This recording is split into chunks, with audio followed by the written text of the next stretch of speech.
how to add devices in your PIXIE app.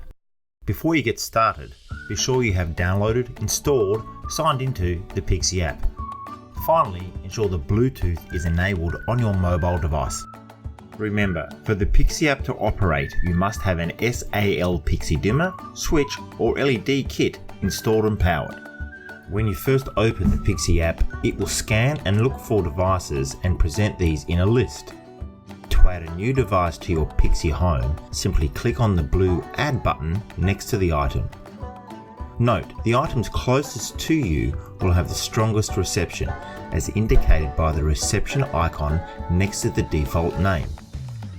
After pressing the Add button, the blue icon will no longer be highlighted and that device is ready to be saved to your app. Repeat this process to add in all items in your home into your PIXIE app. When finished, press the Save button at the bottom of the PIXIE app. Congratulations, you can now control all of your newly added PIXIE devices.